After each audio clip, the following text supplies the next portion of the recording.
Hi, everyone. I'm Jamie Hiles. I'm Lydia Judy. I'm Derek Lemaster.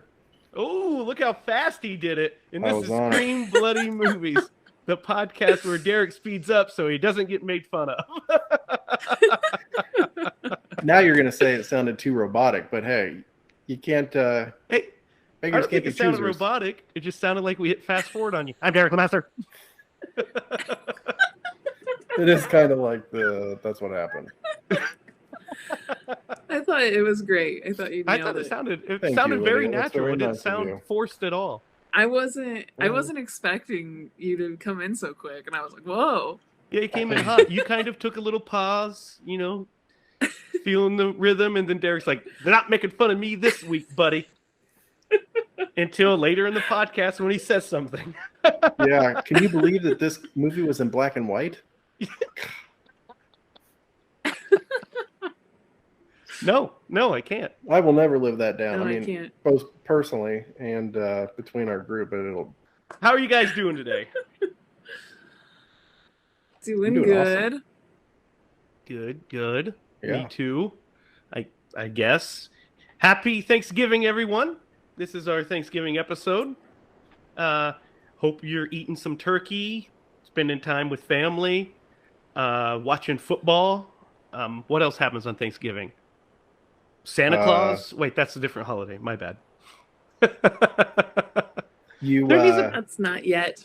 you go medieval and shop and beat people that's up. true. Black Friday. Yeah. Getting ready for the Black Friday. So you can buy the Halloween 4Ks all together before There you anybody go. else. See, Who Gotta knows? have goals. You got to have goals. And, we'll get into the turkey eating festivities here shortly because the movie we picked this week is Thanksgiving film, actually. And I know plenty of people were probably expecting us to do Thanksgiving, but that might be even a little too much for us. Even us. Yeah, Even that's we have something our we'll do on limits. our own time. We won't discuss it with people. Yeah. Even we have our limits here, We- folks. We don't talk about that. Yeah, but don't think that we haven't seen these movies because we have. Mm, We're just not going to Yes. talk about them on here. no, can't do it. We'll start Can't do another podcast. We'll call it Toilet Movies. Toilet movies. Movies to watch while pooping. Toilet movies. Yeah, You can now with your phone, You you guys can. Yeah, You I can. sometimes think about that. Like, oh my gosh, I remember whenever I was in I was probably 10, Uh-huh. and someone I knew got like one of those really tiny TVs that were I remember those. in black and white and Yeah. look like a giant brick. Hmm I remember those. Yeah. They were cool. It's They had like crazy. a little antenna.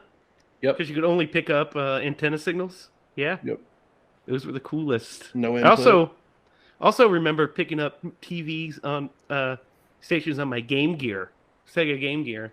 Really, I didn't know. You had an that's what it antenna was a thing. attachment. You could watch TV on it. It's terrible, but now we have damn computers in our pockets. So times have changed, Yeah. Mm. but not so much that there's still not a lot of slashers out there. So we'll get into tonight's movie here shortly. But first, let's get into the horror news.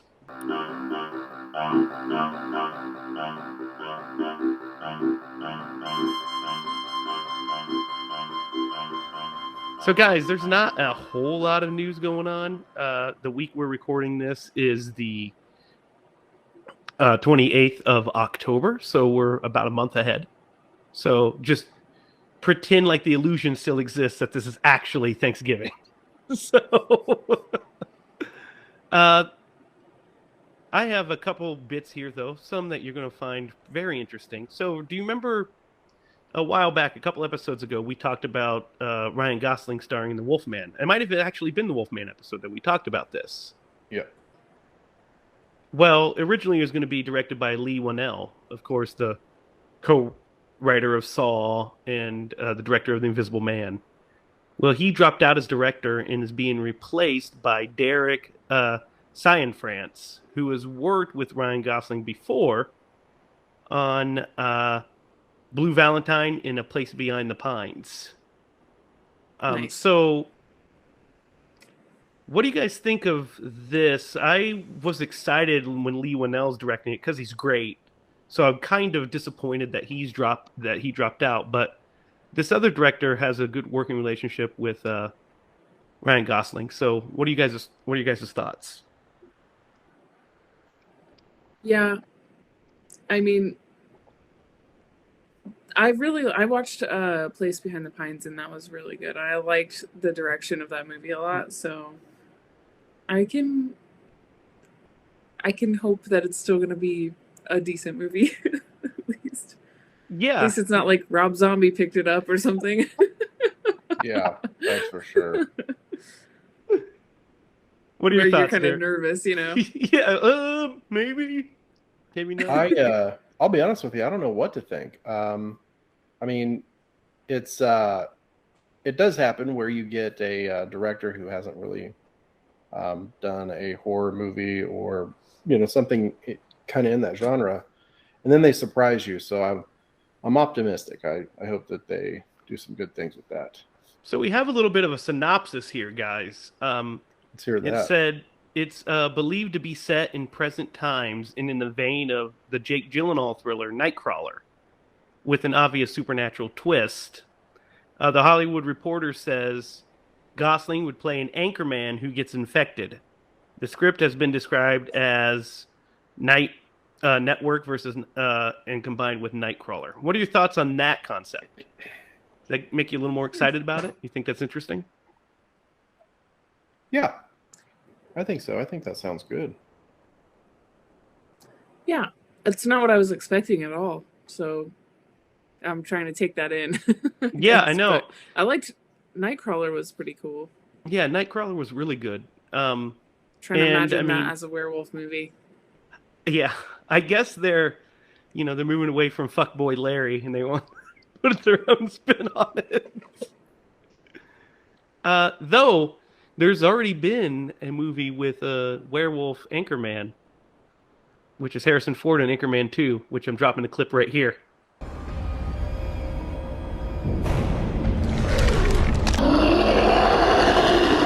He's a were hyena.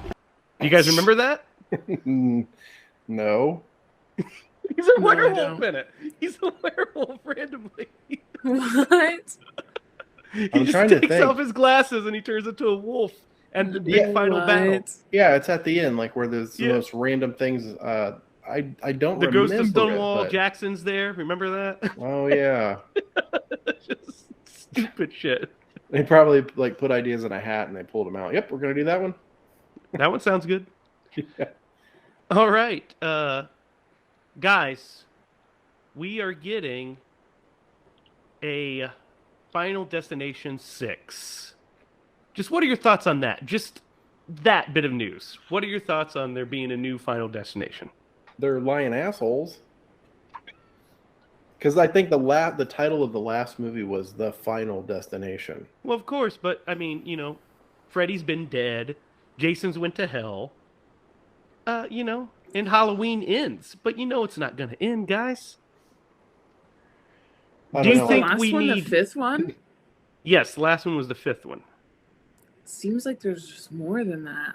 I know. There's Final Destination 2 and 3. Then there's Final Destination. Yeah, I think there is only 5. Because there's the original, there's the traffic accident one, there's the race car one, Mm-hmm. there's the ride one. That was part 3, I think. And then there was the latest one, which was at like the end was at the movie theaters, right? Is that right? Yeah, I've never seen it. Oh, No, the end. I can't. I feel like I still can't spoil the end of that movie. It oh was wait, such a I good remember what the end of twist. it is. Yes, You know yes, what I'm it talking about? Retcons, yeah. It loops. Mhm. That's right. It loops. Damn, that was so good. I saw that in theater. Yeah. I was mind blown. So So now are you're you telling me guys- I'm gonna have to watch it. Is what you just It's told not me. bad. Yes. So we won't try to spoil won't any spoil more it. than what we just said. Are you guys up for a new Final Destination? Always. every time. As long as they keep the kills interesting, yeah, sure, why not? I mean, yeah, I death think never dies, right? well, in one of them, didn't they suck somebody's like butthole through a drain in the pool? I'm like, that's They a did. Yes. little far fetched, but They did suck somebody's butthole.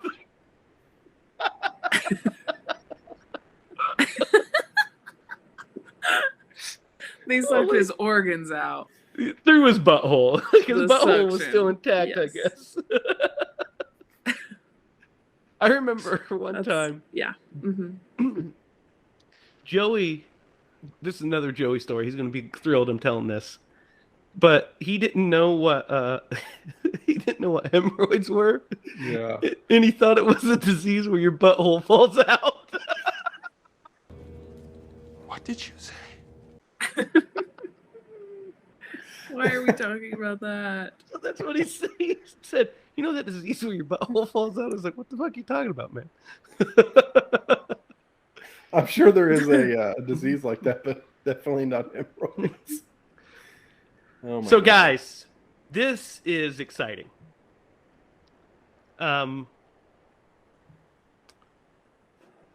So, Halloween Kills, we know, was the #1 movie the week it was released.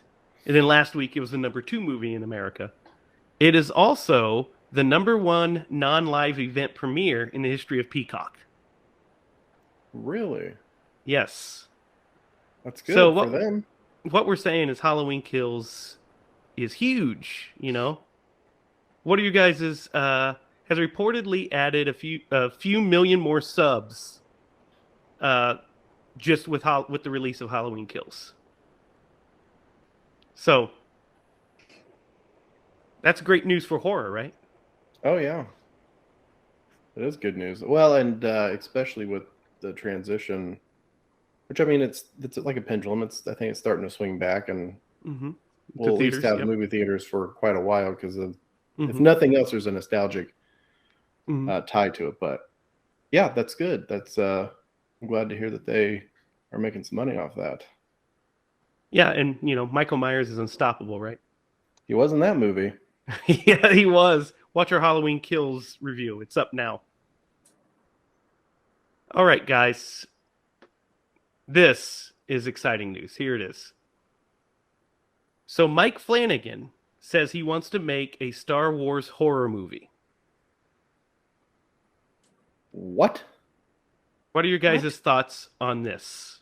A Star, like in that frame, like in that universe? Yes, he wants to make a horror movie set within the Star Wars universe. There's so many things you could choose from for that. That's a great idea. I love it. I love it. He tweeted, "This is like the best of both worlds for me." Yeah. Yes. He tweeted and said, "Got woken up by the earthquake this morning. Sat there for a few minutes just thinking, I'd really love to make a horror movie in the Star Wars universe." Lucasfilm has got to let this happen, right? No, because Disney owns it. So yeah, Disney and Lucasfilm, they've got to let it happen. I agree with you, but I think it can happen. I think it will happen. I'm putting it out there in the world. How exciting would that be? That'd be pretty cool. Yeah, like I said, there's just so many things you could do with. I mean, it's Star Wars. Endless possibilities. Endless possibilities. Yeah. And we know Mike Flanagan only just makes great stuff, right? I mean, he only makes great horror content. That's all he does. So, hell yeah, I'm down. I'm down with that. Yes, let's do it. Let's make it happen. So this little bit, guys, the last little bit of horror news we're going to end on is a fun little tidbit that I found out the other day and thought it was super funny and amazing. So, do you guys know that Bob Odenkirk has a cameo in Halloween Kills? Bob Odenkirk. You'll have to remind me. Bob Odenkirk is Saul from Breaking Bad and Better Call Saul. What? Yeah. Great comedy mind of Mr. Show. Yeah.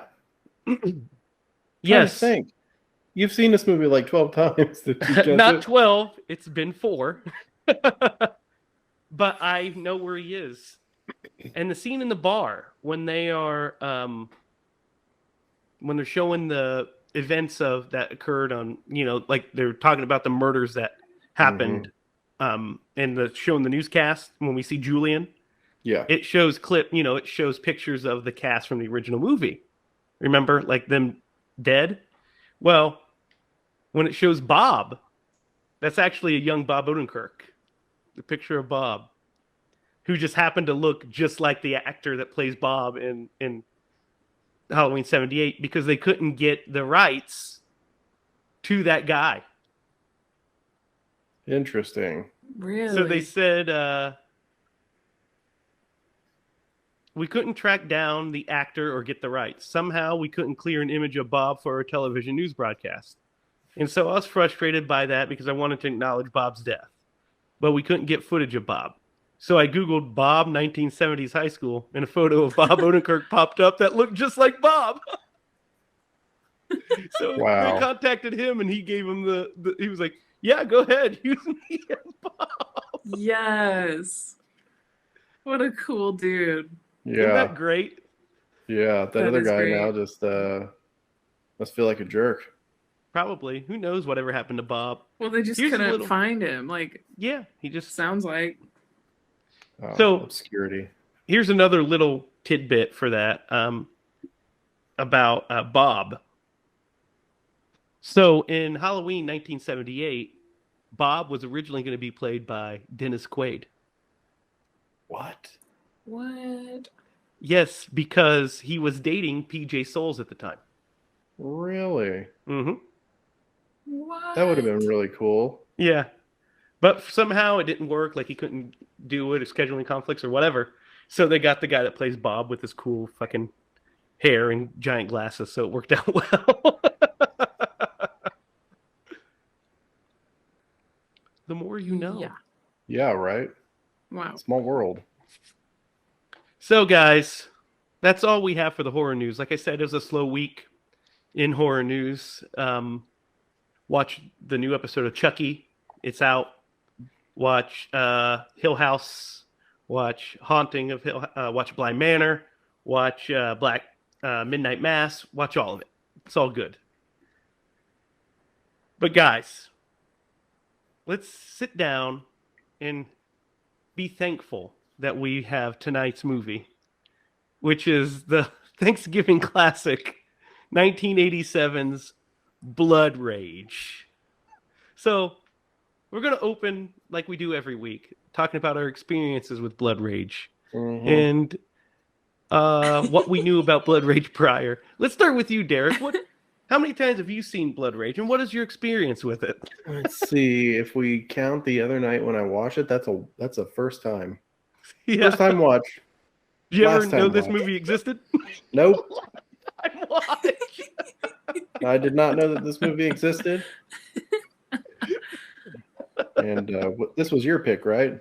It was, yes. I'll get you back one day. Maybe You I already have. got us back. You got us back twice. We had to sit through Popcorn and Children of the Night. You got us 4 times by making us have to watch Children of the Night. Yeah. All right, you have some points, but no, this is the first time that I've watched it. I didn't know this movie existed, so So, Lydia, what's your experience with Blood Rage? So, from what I can remember, a few years ago, we went on a family camping trip, right? Mm-hmm.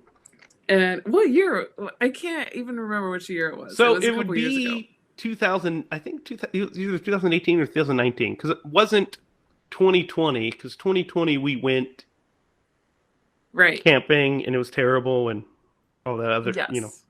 So it was before then. So I think it was 2019. I think it was 2018 or 2019. Maybe it was 2018. Yes, it was 2018 because we had just released Hookman. Yes, it's 2018. Yes. man, there Okay. were so many ideas. Yes. So we get there and we're like, let's have s'mores and set up the projector and watch a scary movie. So we watched Halloween, and then we were like, okay, let's watch another movie and like let's pick something that's like crazy. that we've never seen before, right? So we were like, oh, that sounds interesting. What's Blood Rage? So we put that on. It was streaming on And- Shudder. Yes, it was on. Yeah, we were streaming it through Shudder, just in the middle of the woods, as you do when you're camping. And and so we watched this instant classic, Blood Rage, and I'll never forget it. No, bet you won't. that's my experience with Blood Rage 2, that exact story. We were searching around and I was like, this movie sounds interesting. Blood Rage, never heard of it. And needless to say, after that, we realized what is cranberry sauce and what is not cranberry sauce. So it at least helped us discern the difference between Yes. cranberry sauce and not cranberry Yes. sauce.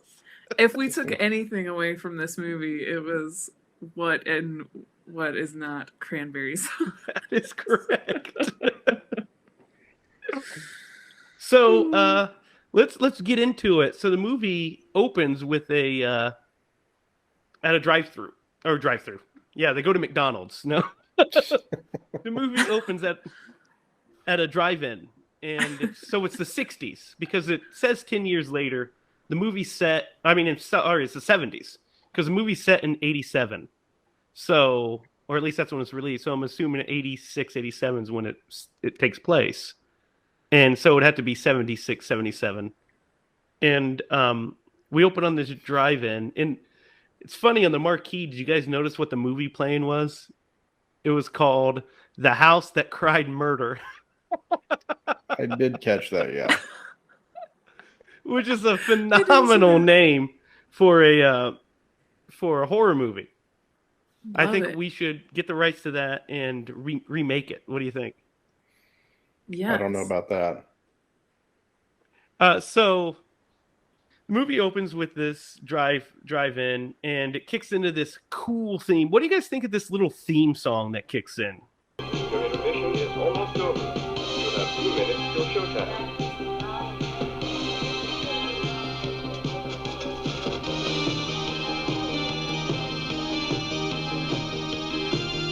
When the guy's going through and he's eating his popcorn and stuff. It was so 80s. Oh, definitely. Yeah. Definitely. I don't think it's bad. I think it's a pretty cool little Yeah. Like it's an synth. upbeat synth theme.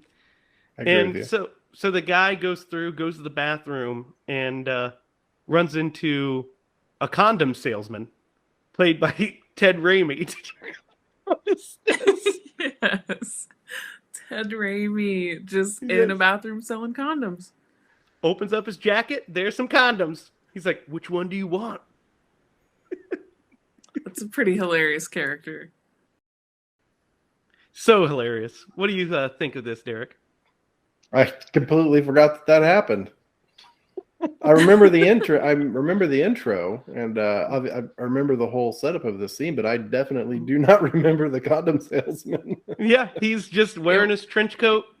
Do you remember it in black and white or in color?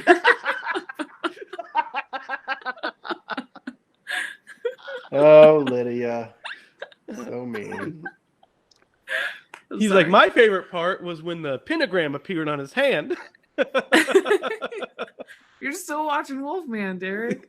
It's You're the like, wrong "Oh, one." dude." So,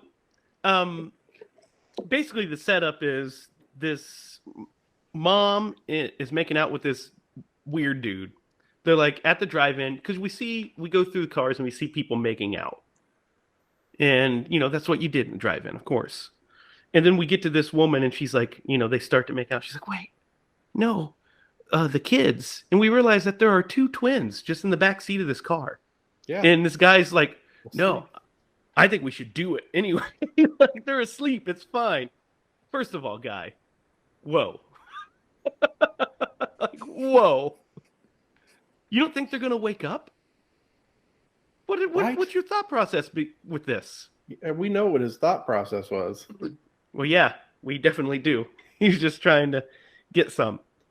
But she turns him down at first, and then he's like, no, come on. So she's just like, okay. And they start And as soon as they start making out, the one brother wakes up, nudges his other twin. So it's Terry and Todd. Todd. Todd. So Terry wakes up, nudges Todd, and says, "Hey, Mom's at it again. Let's get out of here." So they open up the back of the station wagon and just get out. And the mom and creepy boyfriend don't even notice. Don't even know. So they just are there walking around the drive-in like kids do, I guess. And he just walks up to this guy's truck that happens to have an axe in it. Yeah. So he grabs this hatchet and he walks up to this couple like doing it. Like, I mean, she's got her boobs out and they're like making out, and he's like standing there watching them. And the guy's like, "Hey, get out of here. Yeah, you beat it."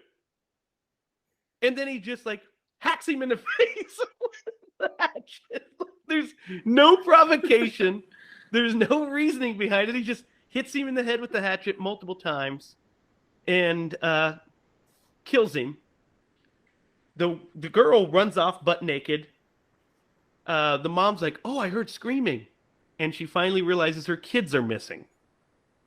So they go out to see what the commotion is. And at this point, Terry hands Todd the axe, the hatchet that he just used to kill this guy, puts a handprint of blood on his face and says, "Oh, look what he did. He did it. It was him."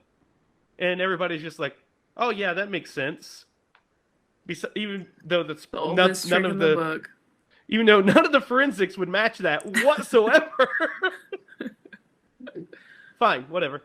Well, I mean, at that point, he did wipe the blood on him, so he would have the victim's blood, and he handed him the axe. He would not have the splatter marks. Now, that is true. That is true. So, and I love also how the kid just like turns into a mute after this. Yeah, he just stands there. Yeah, for like the next 10 years. Yeah, he doesn't do anything. Doesn't say anything. What do you guys think? What do you guys think of this opening as a whole? I got a lot of thoughts about this. Go ahead, Lydia. Okay. Go ahead, Lydia. No, I've been like, since I knew we were going to do this movie, I've been waiting to hear everything Derek has to say about this movie. I'm really curious. Go ahead. So first off, does the mom like make you think of Don't say that. We have to cut that bit out of the podcast. We can't name names. Well, here I'll mark that. But anyway, that she does. Reminds me of a certain teacher. Yes. Okay. So yes, that's number one. Number two, like, man, just the way that women were portrayed and men were portrayed in film at this time, specifically in this movie, was just like, what the? I couldn't believe it, man. Like, I can't believe it actually, but like the portrayal of the two genders in this movie is next level. Mm-hmm. And that guy's acting, who gets hacked up in the car. Oh my God, that's the worst acting I've ever seen in a movie. Acting in this movie is special just in general. It is, but that guy takes the cake, man. That was he's pretty bad. Yeah, it was pretty bad. I like the setup of this concept that there's a good twin and an evil twin. So I do think that like that scenario could translate. I mean, even in a movie today with the right script, you could even remake this script, I think. So what do you guys think of this? I mean, we'll talk about the rest of the movie here, but I have an idea. I have a pitch for this, right? Maybe I should save it till the end. Do you think I should save it till the end, or do you want to hear it now? Hey, you might as well throw it out there. You mentioned it. Sure. Okay, so what if this same scenario, like the opening happens and one of the twins kills them? But we don't see which twin. And then the whole setup is the one in prison the one that really should be in prison? Or is he innocent? So then we don't know who the real killer is until about 2/3 of the way through the movie. Maybe even halfway point. Then we know who the real killer is. So then we add suspense. Now that would have made for a much better movie. For sure. Isn't that the weirdest thing that they chose to just tell you? It's like, yeah. from the Well, beginning. Because I mean, even the as a novelty storyteller, Is. Yeah, like the novelty of them being twins I feel, would be for that twist to happen, right? yeah, You don't know which is 100%. which. Yeah. It's And that we way didn't it make never this makes even it a more question. well, and it also adds more suspense that the one twin like breaks out. Yeah. Now he's on the loose. Yeah. Who's he gonna Yeah. kill? Now you're just And like, is that the guy scapegoat. that's been doing the killing? Who knows? We don't know. Mhm. Yeah. yeah. So, that's just an idea. We'll put a pin in that. We'll talk about it a little bit later. Yeah. I do have one more thing. Yeah. About this. There's a lot to talk about in this movie. Yeah. Now let me think about what it was. Oh yeah. So later in the movie, when we get the psychiatrist involved, she's like, "We don't know what triggers him." So based on this incident and the next set of incidents, it's almost like the trigger is him like watching his mother like have these relations, and that's also one of them. Yeah. at the very, very end. Not, I'm really jumping ahead here, but We'll discuss the very, very end when we get there. okay. But there's one aspect of it, like the way that she embraces Yep. it, almost makes you think. There's something else going on. Yeah, we'll get to Yeah. there. Yeah, I have some thoughts. All right, I'm on glad that I'm as not well. the only one who like picked up that undertone. Nope. Some Oedipal stuff going on. All right. Yeah. So the next scene is 10 years later. The mom goes to visit Todd in the school, is what she calls it, the school, like the psych school, I'm guessing. Then this really fucking weird voiceover happens. Like, what are you guys' thoughts on this voiceover? Basically, she just describes the scene that we're seeing. And then she's like, no. Then it cuts back to, what are you doing to my son? Then You're talking about the shrink. Yeah. Yeah, the shrink is doing the voiceover. The psychiatrist is doing the voiceover, and then it's just intercut with the mom saying stuff. Yeah. Like, is that not a weird choice to you? It's so weird. I actually didn't think it was that There's a few scenes weird. in this that are that weird. Yeah. Like the setup of the scene looks weird even. Yeah, it is. It's weirdly blocked, and then you have like so the mom's just there, and she's in the just miming, and then the psychiatrist is like, how she came in to see your son. This is the first time after Todd told me this. Blah blah blah blah blah.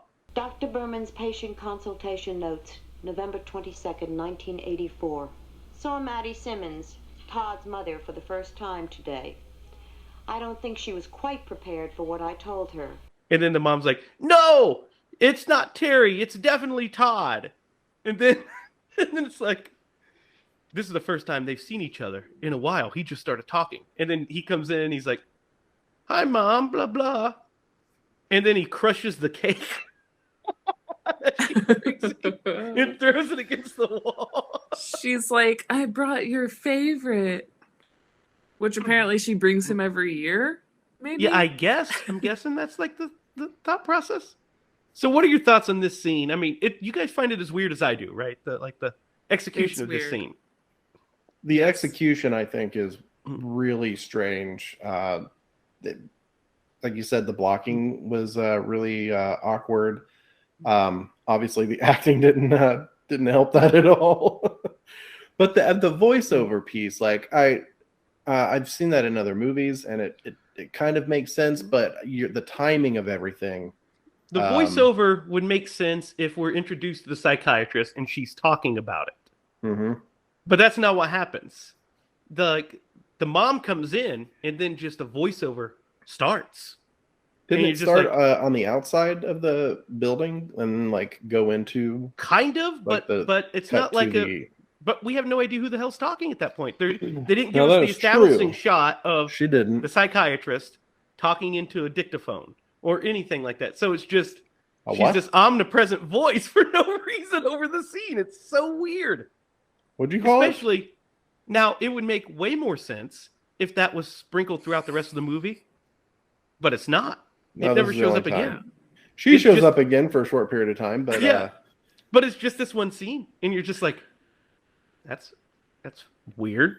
That's a weird thing to happen. Well, yeah, and I feel, man, whoever edited this movie, I would not have put my name on it. I'd have been like anonymous. It looked like they were on a stage This scene, yeah. in that scene only. Yeah. For Yeah, sure. like they were actually on a stage with the facade, right? Like sets, actual sets. Yeah. It's really weird, like a backdrop.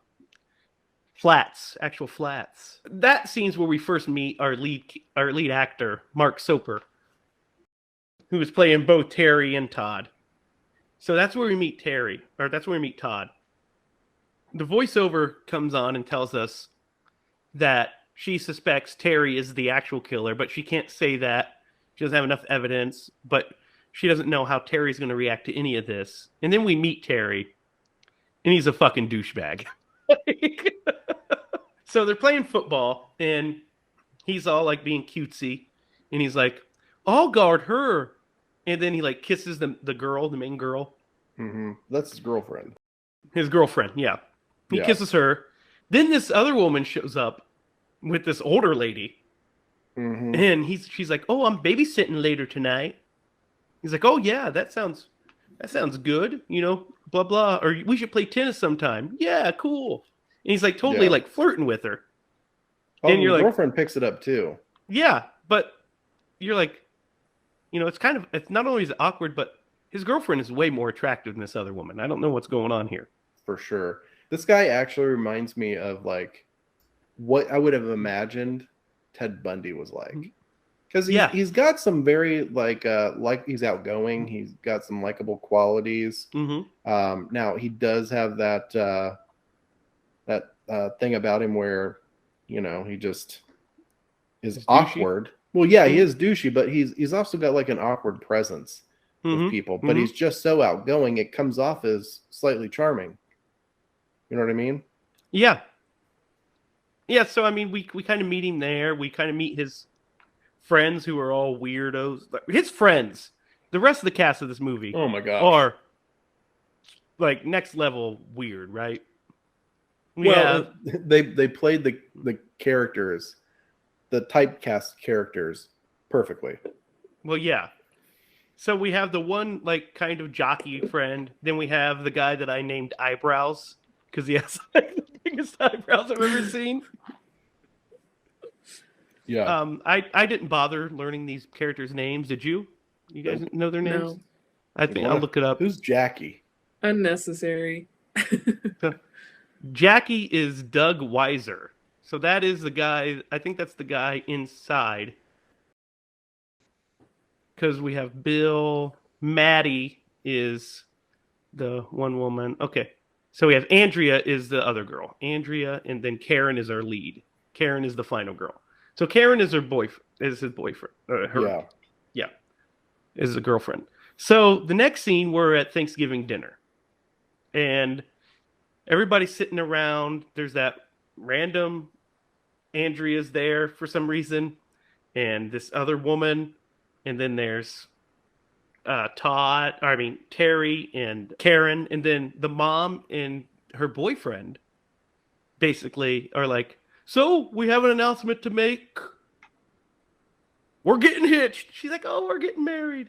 And as soon as they announce this, Terry like That was awkward. The music, like, and Terry like looks awkward, and then he gives like some kind of nice speech where he's like, "Oh, congratulations! You know, I'm so happy for you. Welcome to the family. Welcome to the family." Then he hands him the knife, and he's like, "Since you're going to be joining the family, you might as well pull your weight." Yeah.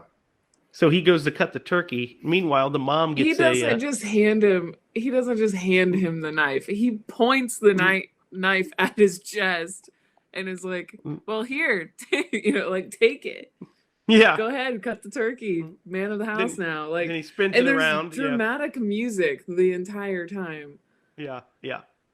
So then the mom gets a phone call. So she goes into the kitchen, which is open, and just closes these weird little shutters. Apparently nobody can hear the conversation. Yep. So she's like, "Oh, yeah, oh. Then she's like, "Oh, we got this. Terry, can I talk to you for a minute? And we find out that, surprise, surprise, Todd has escaped from the hospital. Luckily, Yeah. Todd was wearing his very finest polo shirt. It's apparently a uniform of the hospital, I guess. By the way, Terry in this scene is wearing like the most 80s shit possible. Oh, 100%. Yeah. With that weird little like square tie and Yep. pulled down to here. I mean, he's 80s AF, right? Yeah. So this is and again, I don't know if he's the better actor in this movie, but like I kind of do in like the awkwardness where he like mom brings him into the kitchen, she tells him what's going on, and he goes in, oh, my psycho brother broke out of the thing, and he sits down to like, can you pass me the rolls? And the mom just staring at him through this, like, as soon as he says it, she's like, because she said, don't tell anybody. And then he's like, my psycho brother broke out. And she's like, She freaks out, dude. She's crazy. Dude, she is so crazy in this movie. So crazy. So damn crazy. So like she should have been locked up like a long I mean that's where they get it for sure. That's where they get it. So she has her little freak out and she goes into the bedroom and the boyfriend goes in there and starts like fiance. The fiance now, I guess, and starts like trying to have sex with her. What is up with the guys in this movie? I tried to tell you, man. I told you. The characterization in this movie is next level. Hey, so I know your son that you think has committed these horrible crimes has escaped, and you're worried about him being out there all alone. You actually just poured your heart out to me about how you're so sad that he's out there scared all alone. You know what we should do? Have sex right now. Like, yep. What? Anytime a tragic event happens, that's where I go. Yeah. So then they get a that's call. So weird, but anyway. I'll mark that. We'll cut that out. We're used to it at this point. We just let him go. We just let you say stuff. We just let your weirdness shine. Podcast wouldn't be the same without it. Obviously, they're jokes. Bad delivery, I guess. Your delivery is as good as Terry's. That's probably accurate. Have you seen me act in some of our shorts? Told you not to come. You know I had to. Are you okay? You look like you've seen a ghost. You look like you've seen a ghost. You look like you've seen a ghost. Yeah. That's I Saw What I Saw. You guys should check that one out. Yep. One of our best ones until this new one was going to be released. Yeah, I like it a lot.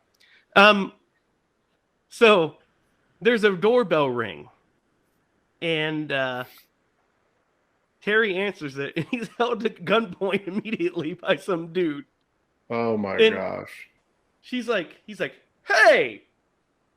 And the psychiatrist comes in, and she's like, that's not him. That's the other one. Sorry, Terry. We're looking for Todd. Okay. So we find out that the doctor and just some random dude, I guess one of her students or intern, we don't know who the fuck this guy is. Yeah. Who the fuck is this guy? They show up looking for Todd, and they have a trank gun. So if you think that so let's just stop and think about this. So in Halloween, Michael Myers escapes, right? Yeah. Dr. Loomis goes to track him down and goes immediately to the Haddonfield police. So that way he has police presence to try to capture this dangerous lunatic. In Blood Rage, they send this female psychiatrist and a goofball with a trank gun to go find him. So if we're thinking about this rationally, there are two different scenarios, because she believes that he is a harmless person that hasn't done anything wrong. Where Dr. Loomis thinks that the guy is the reincarnation of evil.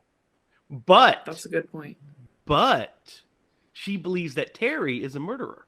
Now that is also true. That's true. But even if you involved the police in that scenario, she has no proof. Are you doing more harm than good? Yeah, but she also has no proof. Yeah. you'd be doing. I would at least have brought more than number stoner orderly. Yeah, you get the police involved because that guy ain't doing shit. No, The only thing he's doing is winning awards from the Razzies. That's the only thing he's doing. He's killing that shit. So, yeah, I mean, let's not kid ourselves. Terry is no Michael Myers. No. So, the shape would crush him. The boyfriend goes out with them to kind of. He's like, I'll go help him. You stay here with your mom. He goes out to talk with them, and like, I don't know why. Like, this scene is so weird to me because he's like, so what do we have around here? Sorry about that, but what do you have here? Well, we have balconies that he can hang out on. Yeah. It's like, you really needed that guy to tell you that he could hide out on balconies? Can't you use your eyes and see that? Yeah. So weird. So weird. So he goes to his office, and the other two split up. Mm-hmm. The psychiatrist goes into the woods by herself with the tranq gun, and the other guy just wanders off. She goes, you go look at the balconies. I'll go into the woods because he could be there. All right, fine, sure, whatever. So Terry, at this point, leaves. He, leaves the house, and shows up at the boyfriend's office. And the boyfriend is... This is one of my favorite parts of the movie. The boyfriend's just chilling there, right? Yeah. He just gets off the phone. He has some scotch, goes off beer. the phone. Oh, yeah, it is a beer. It's a beer can. Yeah. And he gets a little pistol, loading his little pistol up. He's ready to go, got it ready to go. Then Terry knocks on the window. He turns around and sees him. He walks in. He's holding a machete. Yeah. And he stares at him and he goes, look what the cat dropped. His hand cut off. There is such a delay in him turning around, saying his line, and then there's two beats, man. There's two beats. He's holding a machete. First off, to what you just said, you would see that. And then he cuts his hand off. He's like, ah! So, what do you guys think of this first death? Because he also stabs him in the head. We don't see that yet. But he cuts off his hand. What do you think of this practical effect, Lydia? I liked it. I mean, it wasn't terrible. It was kind of cool. It was kind of I really liked the imagery of it, of the hand with the can still holding it, Mm-hmm. That's awesome.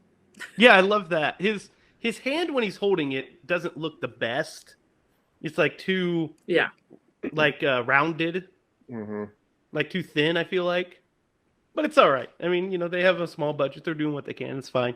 The kills don't disappoint me in this movie. They're actually probably the best part of the movie. But so he cuts off his hand. Then Terry goes outside and he runs into Stoner Guy. Real quick, because I got to touch on these special effects. Okay.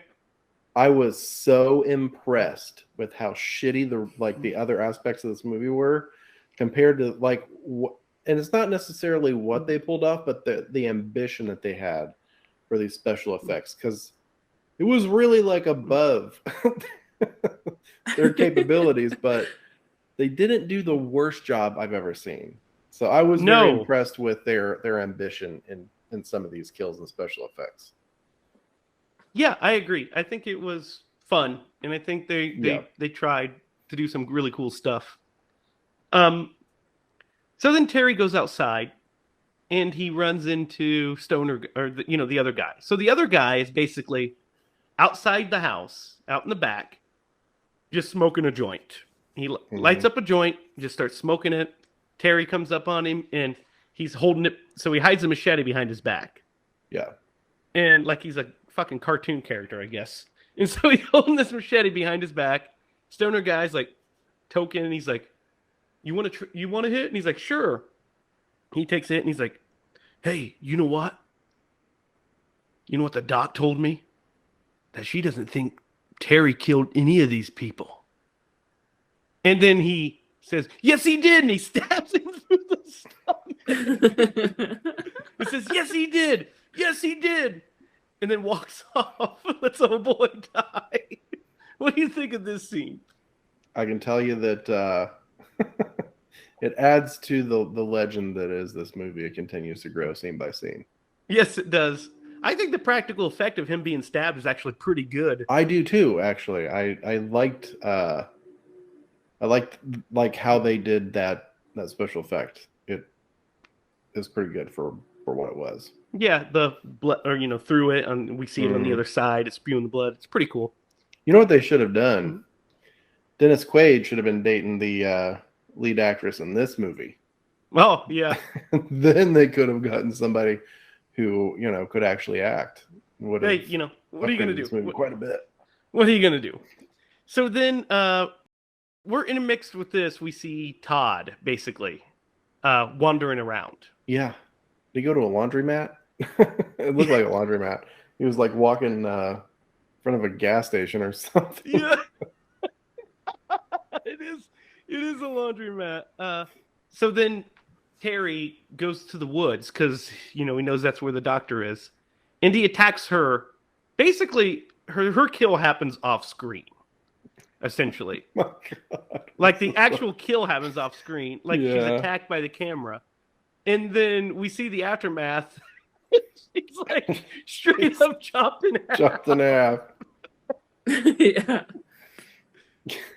What do you think of this effect? What are you guys' thoughts on this whole scene? Why It's not? a cool effect. Yeah. Yeah, why I not? mean, Terry's not supernatural or super strength. I don't know how he chopped her clean in half.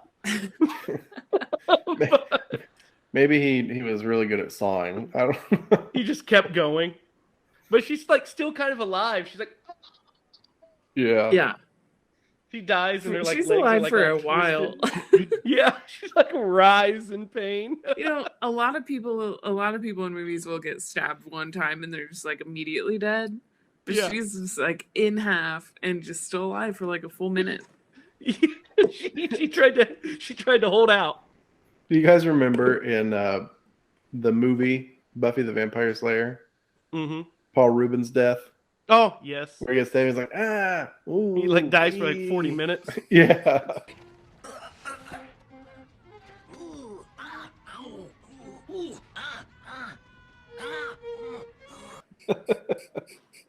Anyway. Yeah, she's like Peter Griffin when he hurts his knee.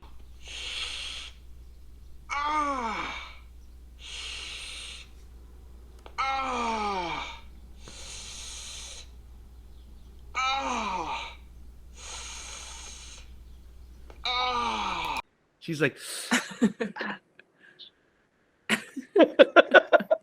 Terry then goes inside and he discards his shirt that he's wearing, the bloody shirt, throws it in the trash can, and then that's when he gets into the best uniform that a killer could ever wear, a sleeveless shirt.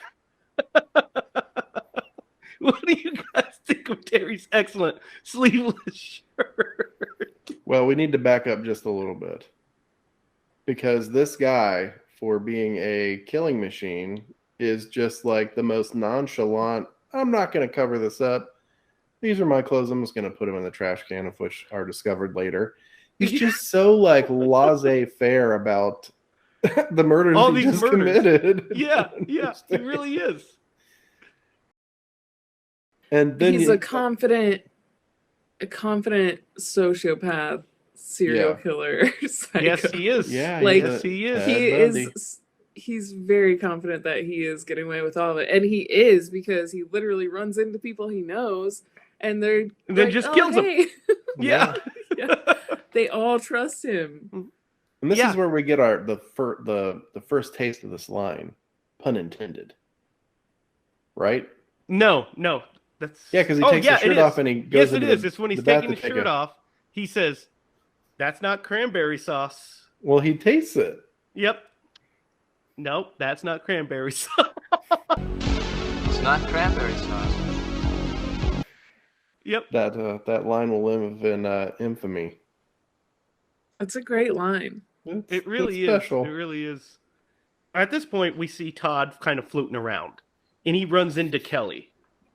Right? He runs into her outside, and she thinks it's Terry. Oh, So yeah, she yeah. starts talking to Terry, and she says the funniest fucking line. She says, "I want you to make love to me."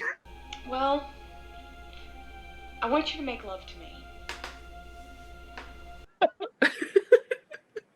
That's not how I you're remembered speechless. this. Oh, you're speechless. And she says more than that, but she just keeps talking and talking and talking. Yeah. I thought she was more vulgar than that, but yeah. No, that's what she says exactly. I want Her you to make exact love to line me. was- And then he's like, but I've never kissed a Yeah. girl. Yeah, because she says, he's like, I'm Todd. And she's like, oh.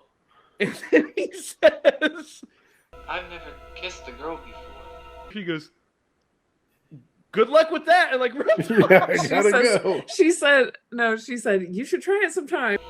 You really ought to try it sometime. I gotta go. Bye. That's Runs like, you away. should try it sometimes and runs off. Do you guys want a side story that's kind of funny? Sure. Okay, so Oh no. I know, Oh no. this is so embarrassing, but I have full confidence that the person who is involved in this will never see this clip. But when I was in junior high, I had this huge crush on a girl, right? And so, like, my cousin, I don't know what she said to her. She could have threatened her for all I know. The best But- way. I know, right? I have no idea, but my cousin knew that I liked this girl, so she somehow convinced her to come over and ask me to dance. This girl she wanted nothing to do with me, but anyway. And so she puts her arms around my neck, and I look at her and I'm like, I don't know how to dance. Ducked out from her, and I walked away.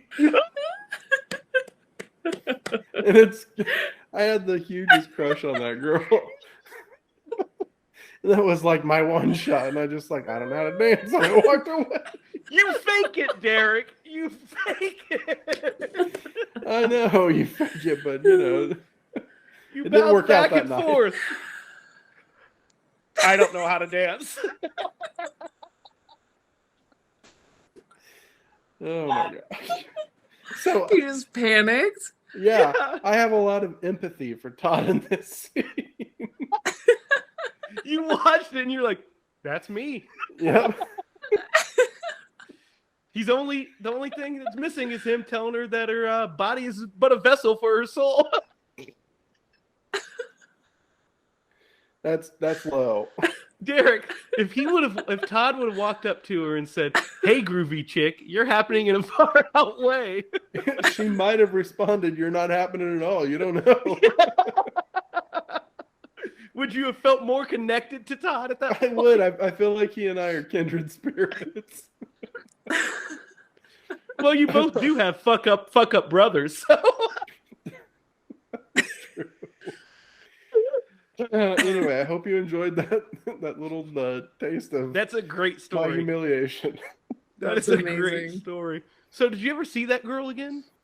Yeah, every day in high school and junior high. That Now- makes it so much worse. The more important thing is that I ever talked to her again. Yeah. No, I didn't. Nope. Never talked to her again. Was it one of these you'd see her and you go, Yeah, pretty much. I tried to avoid Yeah. her at all costs. I would always pretend like I saw somebody else on the other side of the hall. Yeah, I eventually did get over her, so I am married now. Yeah. And I've And danced with Quincy. you so, did dance at your wedding. even. Oh, Yeah. good I job. know. I'm not Yeah, a good learned. dancer, but I did it. He did it. He took the plunge. Anyway, back to what we were talking Back to about. Blood Rage, which is less interesting than Derek's humiliation. So Karen runs That's her name, right, Karen? Am I remembering that right? Yeah, I think so. I forget now because we were talking about all that other shit. Yeah, Karen. What was Karen? No, don't tell me the girl's name. Tell me off mic. Tell me off mic. Oh yeah, I can. Yeah, tell me off mic. I Okay. need to know who this is. Do I know her? Might know of her, but she was in my okay. grade in high school. Jennifer Lawrence. No. Right. No, she's too young. You'd have to be like Claire Danes or something. It's like more Derek's age. Yeah. What? Betty White. Is that about right? Oh, that's low. Whatever. Betty White was a beautiful lady back in the day, so. Yeah, She's she still was. beautiful. Yeah, she still is a person that exists. So, guys, no, Betty White is still beautiful. I love her. Karen runs into Tweedledee and Tweedledum. You know, fucking horn dog and eyebrows. Runs into both these guys. And she's like, hey, I just ran into Todd. Todd's over there, Terry's crazy brother. So the eyebrows, the cooler of the two, runs off to go see if she's or to see what's going on. Meanwhile, she gets in the car with the Tweedledum, and this guy starts like macking on her, like you said, Derek. He just starts like trying to make out with her. Yeah, and that's what you do. He's like, I'm trying to keep you company. I was like, what are you doing? She told you she just ran into a guy that she thinks is a dangerous murderer, and your solution is to just make out with her? Yeah. Mind That's how we blowing. roll. That's how we roll. So they don't see her. You know, they don't see him. So Todd goes into the woods and he finds a psychiatrist cut in half laying on the floor of the woods.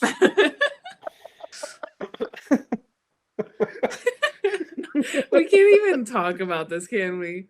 No, We can't even talk about this seriously. It's like, oh man, she's a little shorter than last time I saw her.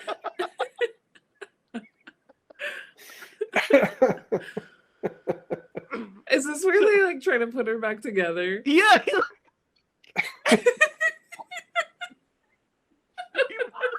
goes over to brush her body back together. Body back together. I mean, he kind of hasn't developed since he was a child anyway, so maybe to him that was like the logical solution. He didn't study anatomy. He's like, well, this will work. I'm sure he knew that he's not fucking Frankenstein's monster. So it's like yeah, so then when after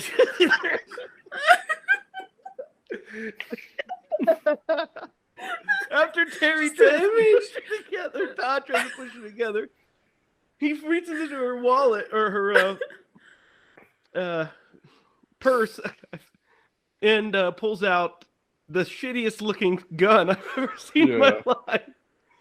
And he's like, I'm gonna, it's Terry, I know it. And he runs off. Hang on, I need a minute to compose myself. I know, it's like I'm like crying right now. So then Eyebrows comes back and we find out that Terry goes over and decides to hang out with that one chick. Yeah, who's babysitting. So he goes over and he's like hanging out with her. And she takes off her jacket. He says, well, what's your major? She takes off her jacket and she's like not wearing a bra. You can see like her boobs through her white shirt. And she's like, I told you, I major in partying. Starts macking on him, and he is 100% uninterested. Oh, what's on the TV? Yeah, that's actually not what he calls it, but he refers to it as something. But yeah, so they start watching TV, and at that we intercut from that to the mom getting drunk. Like she's just like smashed out. She's eating. At one point, she's eating green leftovers. Beans? while sitting on the floor of the kitchen. Yeah. She's crying on the phone. She's trying to contact her boyfriend, which, by the way, time out about this. I've got a sidebar. Her boyfriend is like 45 feet away. I know. And Why she's not like, just walk over there? You need to connect me. Yeah. Just walk over there if you're so worried about it.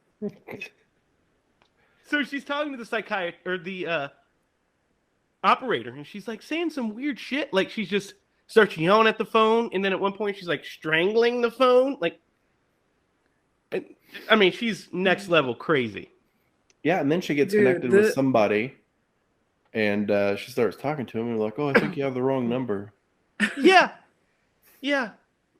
So crazy. So random. This part of the movie where it just keeps cutting to her on the phone, trying to still call someone who we know is dead, goes on for so long. It eats up so much time because they go to her multiple times. So weird, right? And it's like you just start to feel like you are the one that's going crazy a little bit because you're like, why am I looking at this right now? Yeah, it's like, yeah. You start to feel like you're going crazy. That's the best way to put it. Yeah. It's the weirdest thing. Like, it's just still frame just of her on the couch, like talking to a phone by herself for so long. Yeah, it's so weird. And just talking to herself, like not even to the phone sometimes. So around this time in the movie, we cut back to Terry and Andrea, and she's trying to put the moves on even harder. He's not interested. He's watching a horror movie and somebody getting killed, and he said, "That's disgusting. How can they put this on TV?" After he's just murdered like 3 people. So he, the mom and the boyfriend come home. And the boyfriend is like a rich guy, but a super square. Oh, and yeah. He's, Terry doesn't drink, so he just had straight up tomato juice. Drank some V8. And she had some vodka or whatever. So they come home, they leave, and they run into the group of, Karen and the 2 other guys. Run into them, and then they say, "Hey, you want to go, do this or do that?" And basically, he tells her, "Hey, I saw Todd. Todd's here." So Terry goes off by himself to go find him, and they think it's heroic, but he's actually, trying to find him so he can pin everything on him, probably. So he leaves, and the other 3 go to this house, to her house, to hang out, to like hang out, kind of party, yeah. So at their party, they're playing. The 2 guys are playing video games. Yep. The girls are talking to each other, and then eventually the one guy leaves. Karen goes to play video games with eyebrows, and the guy and the girl go into the bedroom. So our guys go to check on him. And when they go to check on him, they get scared because she has this weird eye makeup on, and the other guy pops out of the closet. What do you think of this whole bit? It doesn't really serve a purpose, to be honest with you. Like, I don't know. They just needed to kill time in the movie, I guess so, because you're right. It doesn't serve any purpose. You would think you'd be so they would make the characters mad, so they would split up. But they didn't need to do that because Eyebrows and her stay together. Those 2 stay together. They could have just had them leave. Yeah. And say, "Hey, we're going to go do our thing." Because the next time we see them, they're playing tennis. So Andrea and the guy leave to go play tennis. Also, so what the hell's the point of this? Yeah, one thing I also want to mention. Now, anytime you try to apply logic to movies, it's probably not a great idea, but yeah. So she just encountered this person who they all think is this killer.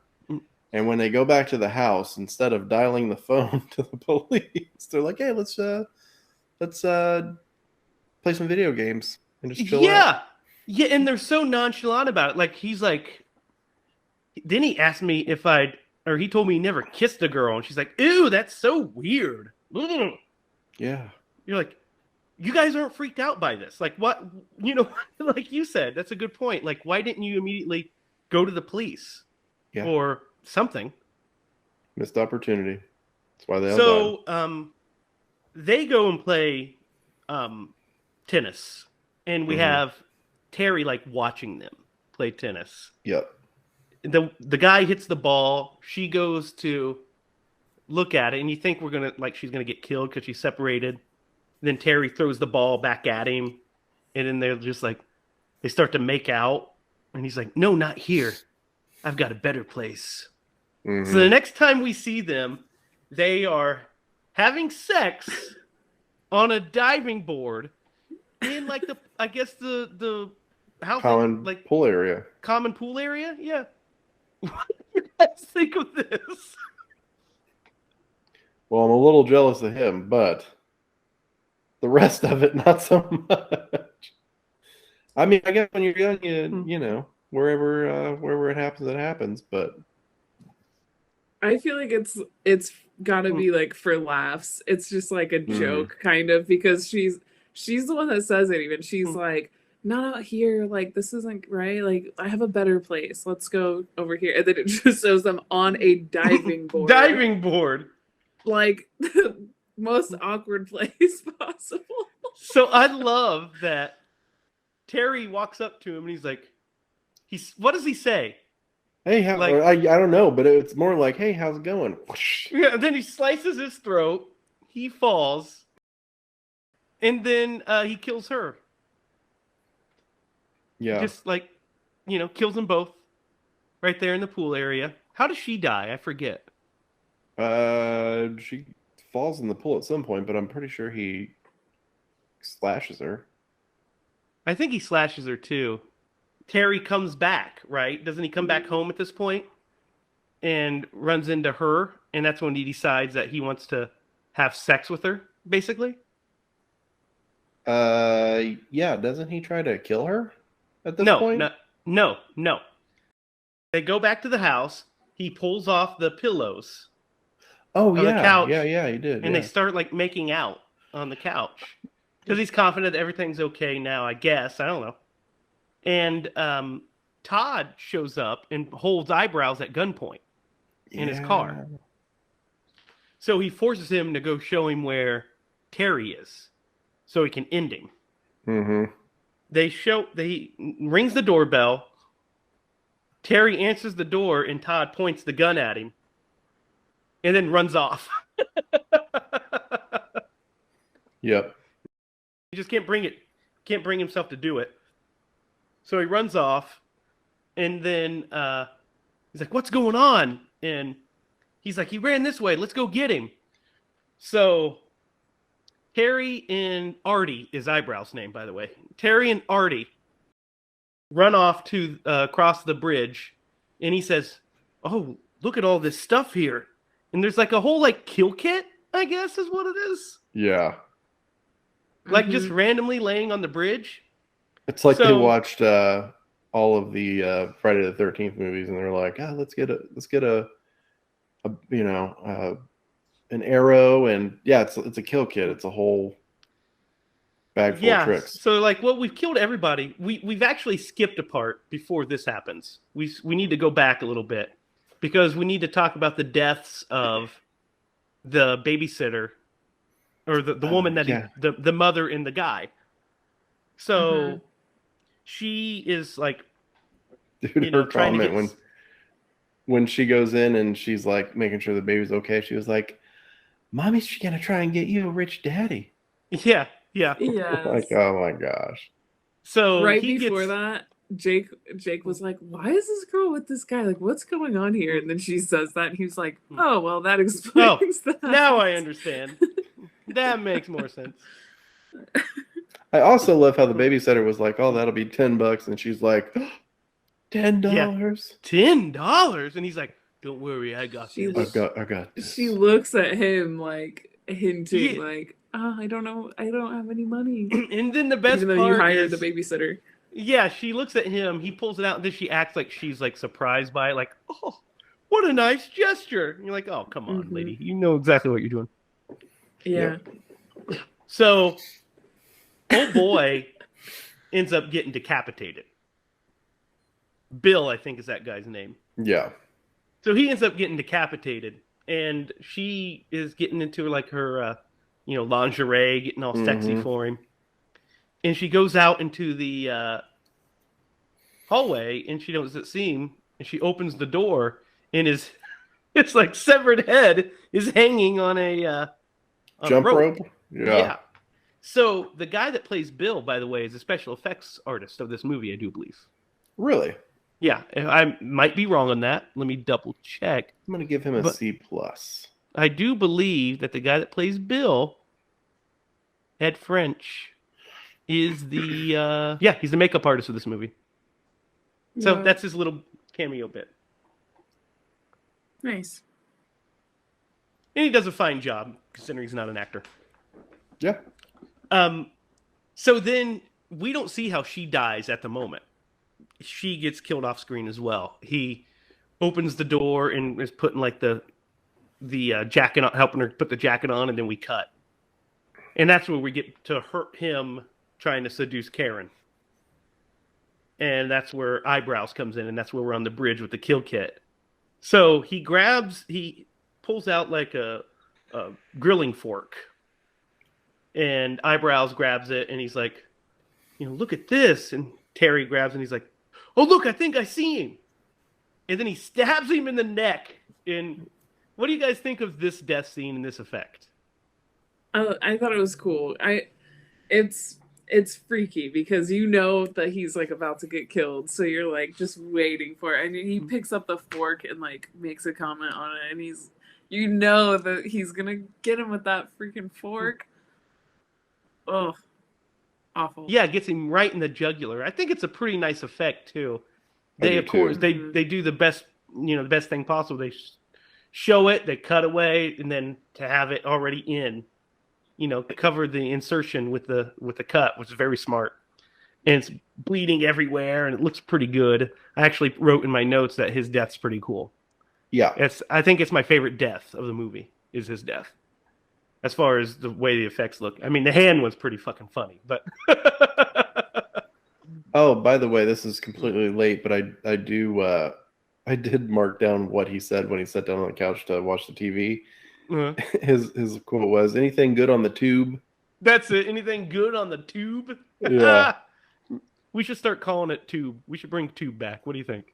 I mean, the fact that they're flat now, people might be like, what are you talking about? But yeah. Well, and it's not a tube TV either. So that's more or less what I'm saying. But I'm down. I'll do it. See if we can get it taking it back. Do you remember when they used to call it the boob tube? I do. I actually almost called it that today because of this movie. See what's on the boob tube. I was talking to Clark. He probably would have been like, what, Daddy? What are you talking about? So, this is where the final girl circuit starts, the whole climax of the movie.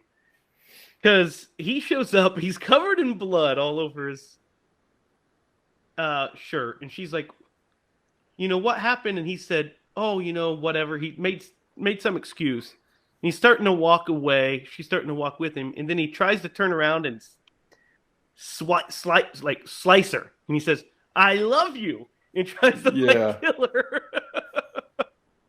You got a funny way of showing it. Yeah. So he says, I love you.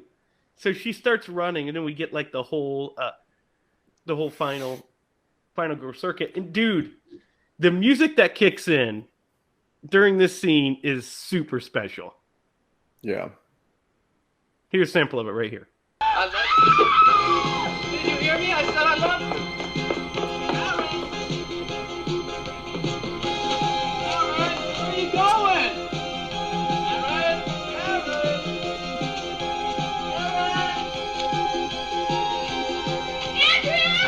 But it's something. It's so 80s. And not in like the cool Carpenter way, but in the, in the Rubik's Cube way. This is we're getting to the like the dumbest thing I can think of scene. Because so from here she like runs over randomly to the apartment or house that the lady was so we skipped a babysitting. bit. Yes, we need to. Yeah. This is important. We skipped a bit. When Todd's in the woods, he runs into this little girl. Oh yeah. Runs into this little girl, and she says, she's looking for a missing cat, and he says, and it's very kind of like a sweet scene, really. He says, cats usually have a way of coming back, but listen, I need you to do me a favor. There's a bad man on the loose out here. There's a bad man out here, so we need you to go into your house. I need you to lock the door and don't open it for anybody, no matter what. So she does that. So you see that Todd is a good guy. Todd is the good guy, for sure. And so she runs and locks the door. First of all, where the fuck is this girl's parents? I just got to know that. She's just home by herself. Anyway. Maybe they're asleep. Or so doing it in the car. Karen knocks on the door, and the little girl won't let her in because of what Todd told her. And then Then back to you, Derek. Yeah, so then she runs into the apartment of the lady who had the babysitter, right?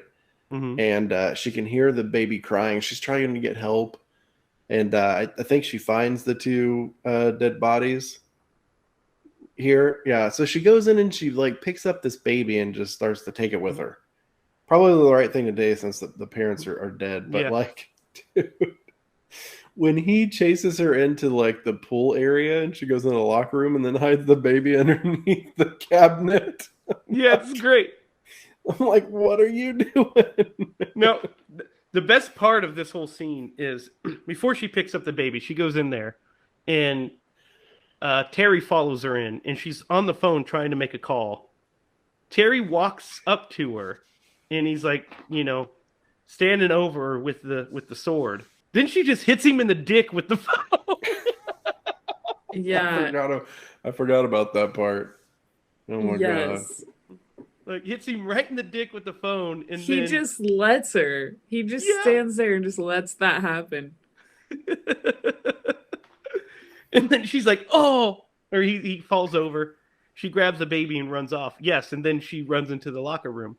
While she's at the pool, though, the mother decides she wants to go and investigate. So she finally decides, since her fiance is not answering, let's go see what the hell this guy's up to.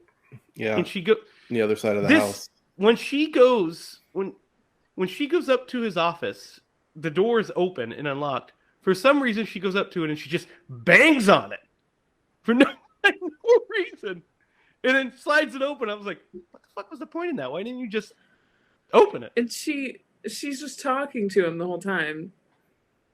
Mind you, surrounded by like blood splatter all over the walls. Yeah. Yeah.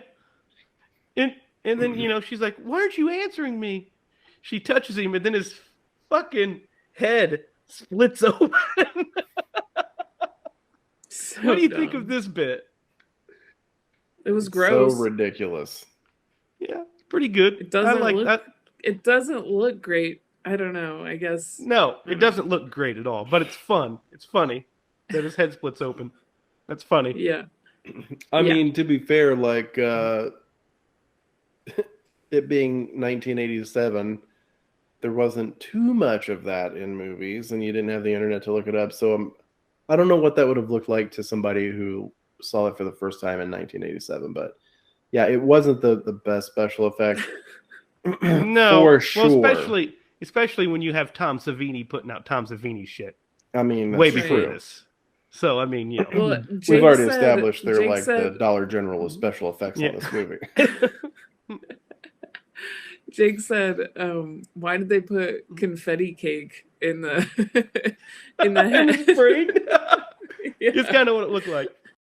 We also have to remember they weren't expecting HD to be a thing, so that didn't help either. So after she sees that, she grabs the revolver, and then we get the end of our chase scene with Karen. So, like you said, Derek, she goes.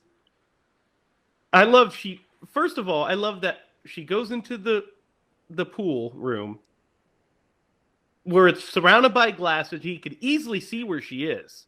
And she goes and sits down by the pool with a baby. First of all, as a filmmaker, I would be terrified to let my actor hold a baby near a pool. I'd be like, yeah, let's not do that. Yeah. Don't like it. But, so she's holding the baby by the pool. And then Terry just comes in behind her and just starts jumping on the diving board behind her. Oh,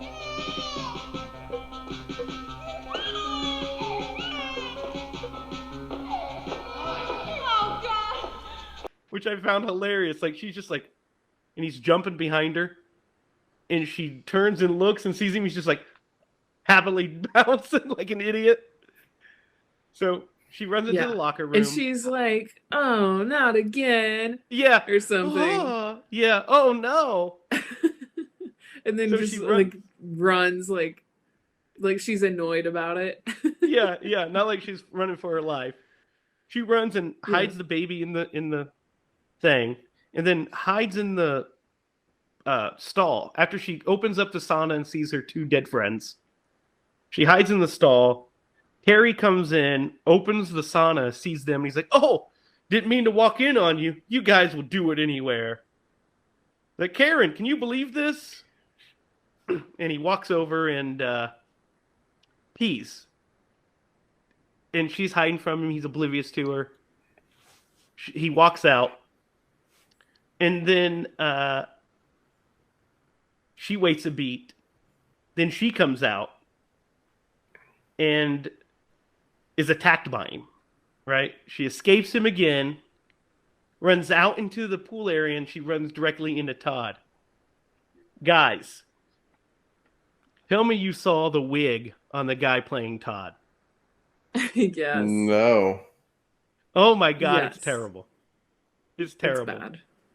So we see, because we see Terry from the front, so Todd has like kind of curlier hair, Yeah. And it's a dude in like a horrible curly wig from behind. It's hilarious. It's like almost gray, I feel like. Yeah, the color is definitely off. Yeah. So they fight. They get into a fight. They fall into the pool, and they're fighting, essentially. And the mom comes in at this point. And Terry gets out of the other side of the pool. Karen's like, come on, Todd. And she helps him out. The mom comes in and sees Terry on the other side of the pool holding a machete, which he drops. And then she shoots him like 5 times. And he shoots him in the face. And he's like, ah! Oh, yeah. And then he falls into the pool dead. She goes and grabs Todd and starts hugging him. And like, kind of, this is what you were talking about. Way too like physical, right? You guys get the creepy vibes too? Yeah, intimate. It felt very intimate the way that she was like looking at him, and like it definitely was a creeper vibe. And it would make sense that that's like a trigger for him whenever the 2 times that he's like killed people, his mom was making love to somebody and then got engaged and making love to somebody else. If that's your girl. Yeah. Crazy so way So she's holding him and everything. She's like, I'll never let anything happen to you again. I'm so sorry, my baby boy. It's you and me versus the world. It's only going to be us. I don't need anybody else. I love you, Terry. And he's like, grabs her by her lapels. He's like, I'm Todd.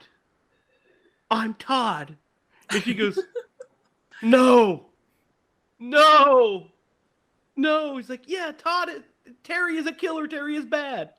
And she's like, no. She picks up the gun, and because he goes over to the wall, and he's like, I'm Todd. And she starts saying, I'm Todd. Saying, I'm Todd. And then she blows her brains out.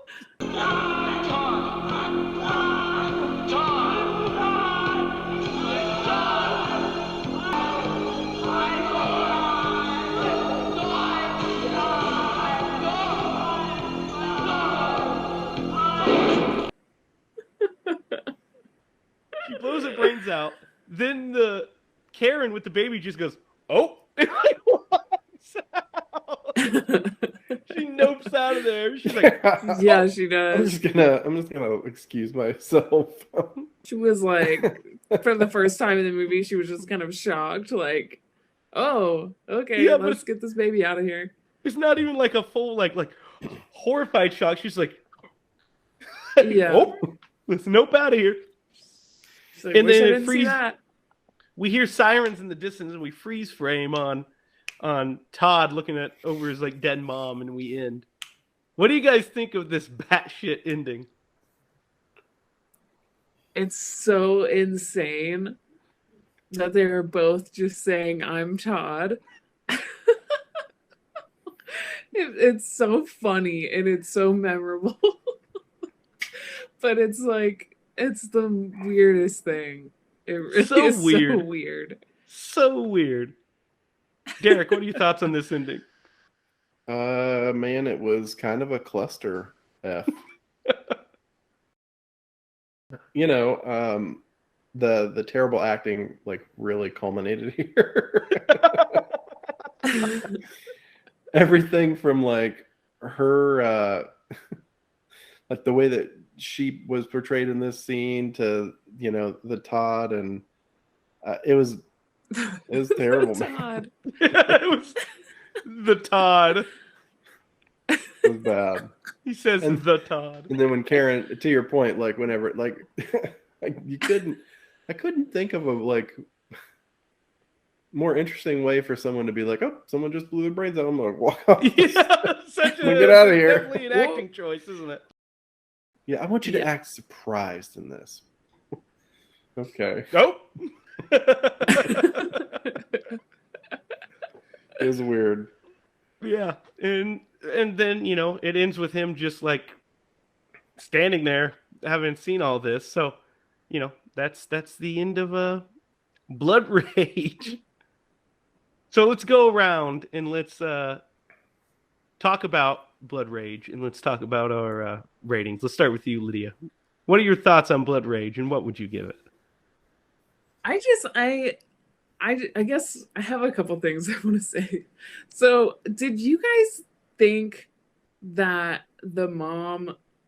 I mean, I just want to talk about the mom and what the heck was going on with her, because she clearly had a favorite, right? So, like, did she already have a favorite, or was it after the murder that she decided that she likes this one better because that one's crazy? Or was it like she knew the whole time that he was a murderer, and she like, oh, he was already a favorite? I don't know. I don't understand. It's very interesting. That's that's hard to say, really. It could go both ways. I think part of her knew for sure that Terry was the killer, especially after she opened up the trash can and she saw his bloody clothes in it. Yeah. Yes. So I'm thinking like, she knew, but she's delusional about it and refusing to believe it. Yeah. Mm-hmm. Because she loves him. Because she loves him. Yeah. Maybe more than a son. More than just a son. Yeah, yeah. Well, and so when she finds out that she just killed him, she like loses her mind. Yeah, yeah. Even though she has another son Literally. here that hasn't killed anybody, that she can help live a better life, she's cray-cray, so she kills herself. Yeah. Mm-hmm. She just refuses to just Live have without him as Terry. an option. Yep. Yeah. Wow. Yeah. well, and I also That is think all. it goes back to if the hints that we think we picked up on were accurate, then like I think it adds more like gravity to her not defiance, but her like trying to excuse all of those things, or trying to Delusion. deny, adding to her delusion and her denial of what he is, and just wanting it to be Todd because it's mentally it's the easy thing to comprehend, especially if you thought for the last 10 years that he was a killer. Mm-hmm. You know, there's also got to be some aspect of you that's like, well, if that is the case, then I like completely destroyed my other son's life. I'm sure it would have been a heavy situation either way, but Yeah, but I don't think that's going through her mind because I she's don't think crazy. it either. Yes, I think she is batshit crazy. And she's So eating. She's just sitting on the floor eating leftovers. That's my favorite. When I rewatched it, I was like, "What? What the fuck?" Like she's just. Oh, we totally didn't talk about that scene where she's sitting on the floor in the kitchen just eating like green beans and corn with her bare hands on the floor. Like, so weird. We totally skipped over that. Yeah, we mentioned it briefly, but yeah, it's just like, what a scene. Why is that a thing? Like, so weird. So, Lydia. So weird. What are your thoughts on this movie as a whole, and what are you going to rate this guy? I think this movie is actually pretty entertaining. It's so strange, but the effects are good. The acting is weird, but honestly, I think the main character, yeah, I think the main character did a really good job of like splitting his personality, kind of like playing two people. I think he did a great job at playing both of them because you can tell in every scene, and that kind of goes against like what we were saying earlier, where it's like it would have been better if you couldn't tell the difference, but you can tell there's like a very clear difference that he's playing two different people in every scene that it's in. You're never questioning which one it is. Yeah, so like they could have had two different actors. They could have not been twins, and it would have been the same movie. Yeah, pretty kind much. Of. Yeah, so, kind of. Yeah, but I do think it's cool that when you see him like being like a scared, timid character, and then you see him being like a buffer, like macho, psycho character. Yeah. They carry themselves differently, and I think that's cool that he does it like that. So I think I'm gonna give this movie. I don't know what to give this movie, guys. You can't give it too high. This is a tough one. But you can't give it too low. Is your problem? Yeah. I know. Yeah. I think the height is a 6, as high as it could ever go. Yeah. But I think that's probably too high still. Yeah. But it's also not into popcorn territory. I'm gonna give it a 5.5. Oh, all right. Pretty good. Derek, your final thoughts on Blood Rage and your rating? I really did like, for the movie that it was, where they tried to take the special effects. Like, I was always impressed watching this movie that they were able to accomplish what they were able to accomplish with that. So, kudos to them there. Out of the actors, that actor probably was the best one. And to Lydia's point, you could definitely tell like which character he was portraying in any scene that he was in. Everybody else was really, really bad acting. It was enjoyable from a perspective of, hey, you know what kind of a movie this is, and just have fun with it. So for that, I am gonna give it a 4. A 4. Okay. Yeah. So ever since we watched this movie that first night, Lydia, this is my 3rd time watching this movie, because I watched it one other time, like maybe last year or so. I was flipping through Shudder and it was on. I was like, "Holy shit! Let me give this a watch again." So I watched it, but it's the first time I watched it, to analyze it, and all your points are, all the points against it are very valid. Like, it's very poorly acted. It's poorly directed in some scenes. There's some weird blocking, some really strange editing, some really bad acting, some kind of hokey special effects. The story doesn't make any sense. The characters are nonsensical.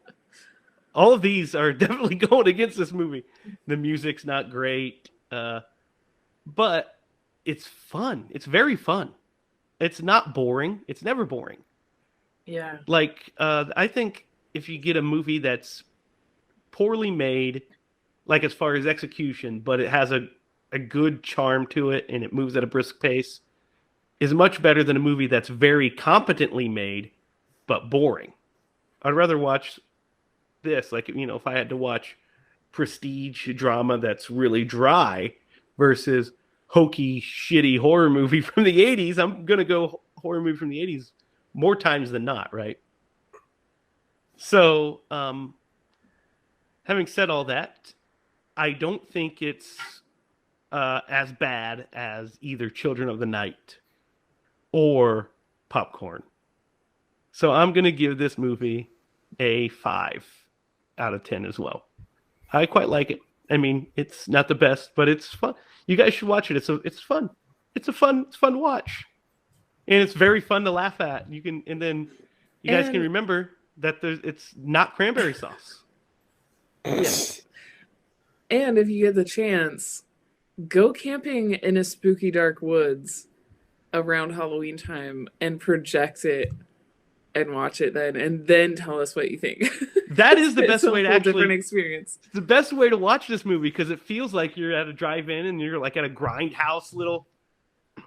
How this movie would be shown back in 1987. So it's definitely. So yeah, that's Blood Rage.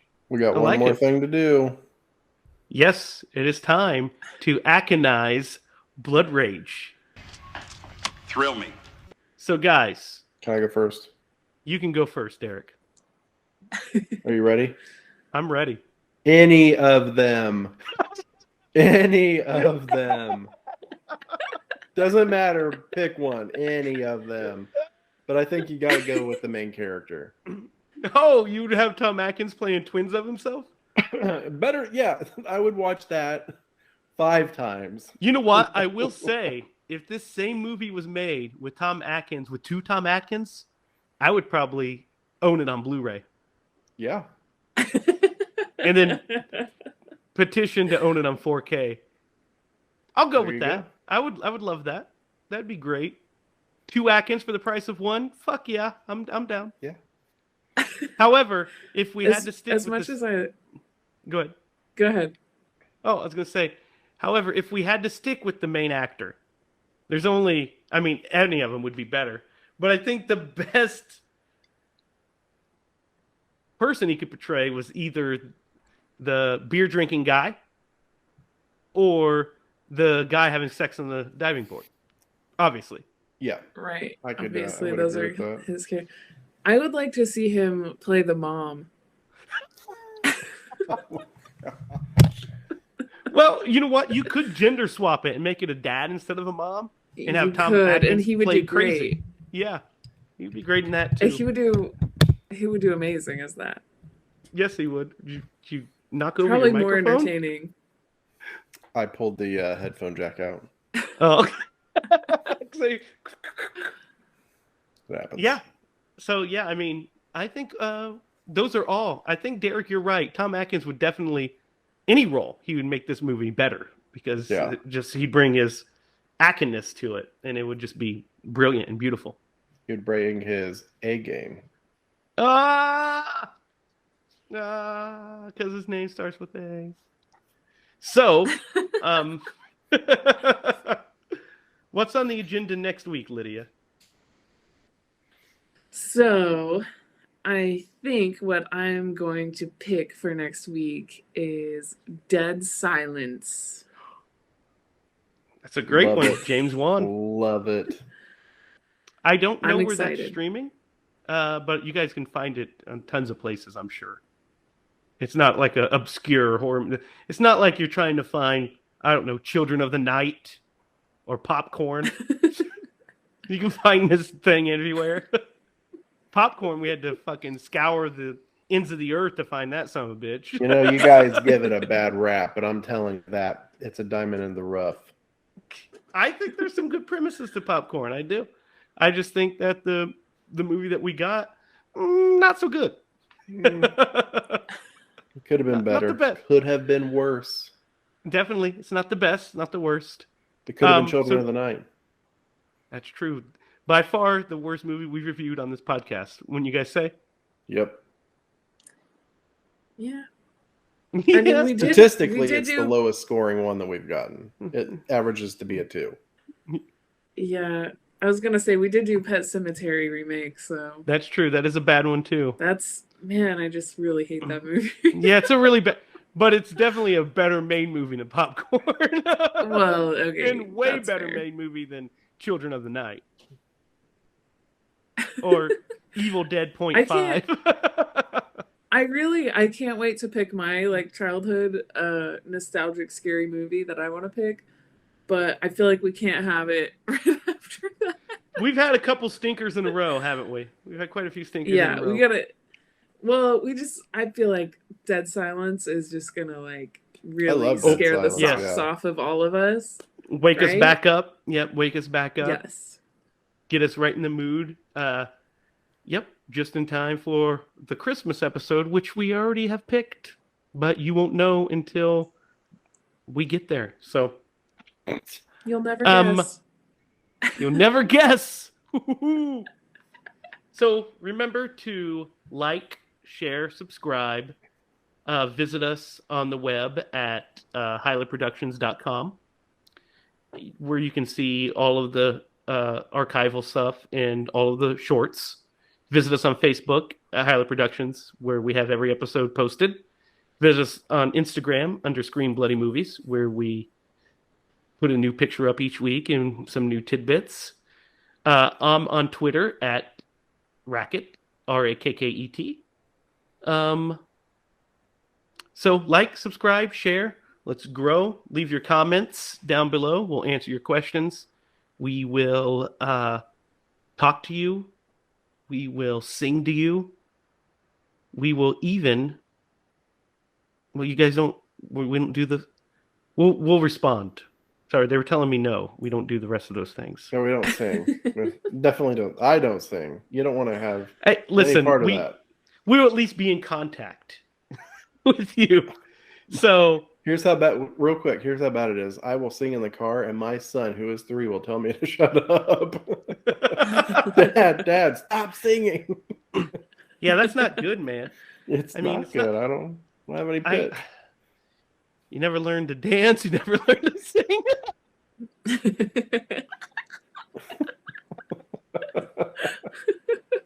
I'm not in showbiz, man. So you're behind the camera. Yes. That is my place in the world. We're going to film a short, Derek, where we're going to have a woman come up to you and put her arms around you, and you're going to say, I don't know how to dance. And you're just going to walk up. We've got to put that in a short. It doesn't have to be you, but I should have. we're going to make a character. I've told We're you gonna guys make a about character. that. We're going to make a character do it. It's going to be in one of our movies. All right, we'll call For him sure. Todd. Or Jay. We'll call him Jay.